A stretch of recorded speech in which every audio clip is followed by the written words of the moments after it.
Non, c'est vrai que ça devient assez récurrent et on commence à l'avoir mauvaise dans le sens où c'est toujours la même histoire avec ces fédérations-là. Je pense que la fédération française doit prendre un peu en considération le continent africain. Les joueurs anglais sont libérés, les joueurs belges sont libérés. Pourquoi on ne libérerait pas les joueurs français? On sait qu'ils ont l'habitude, lorsque les joueurs vont en Coupe d'Afrique également, de mettre des bâtons dans les roues. Je pense que avant de prendre certaines décisions, il faudrait pouvoir consulter. Augustin Senghor est une personne assez réceptive et si on le consulte, je pense qu'il aurait la possibilité de discuter avec eux. Mais comme il en est souvent le cas, ils prennent leurs décisions de plein gré.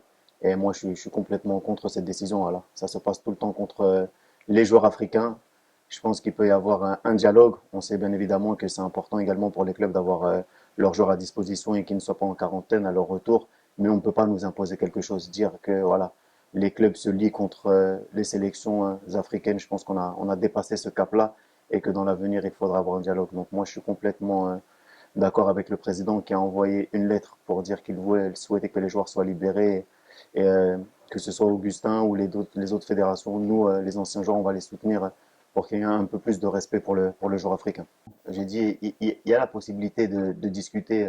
Il y a Bruno Genesio, je pense qu'il a une très bonne idée, qui a dit que lui, on aurait pu faire une journée off, voilà, et remettre le championnat 10 jours après. Pourquoi pénaliser toujours les sélections? La sélection, c'est quelque chose de sacré. On peut avoir 4, 5, 6 clubs, mais une sélection, on n'en a qu'une seule fois. Alors, on a des joueurs qu'on souhaitait voir, des binationaux qui étaient appelés pour ce genre de compétition et on ne peut pas être pénalisé parce que les clubs, eux, décident que leurs internationaux ne peuvent pas rejoindre leur sélection.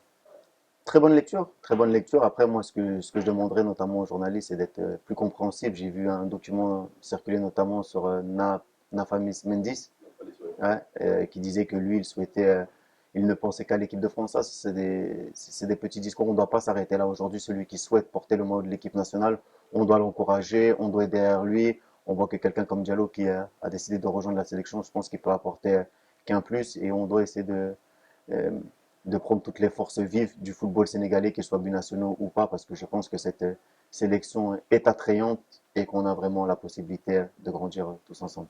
Après, il va falloir comprendre la réalité africaine. Le championnat français, c'est quelque chose, mais une Coupe d'Afrique ou la qualité des pelouses, l'intensité, c'est deux choses qui sont complètement différentes. Donc, si on arrive à s'immiscer directement dans cette atmosphère-là, je pense qu'il va pouvoir réussir. C'est un très bon joueur, mais ce que je demande aux binationaux, c'est vraiment de venir avec le cœur et que ce soit plus un choix qui nous guide, une passion, que se dire que voilà, aujourd'hui, je viens au Sénégal juste pour dire j'honore une sélection.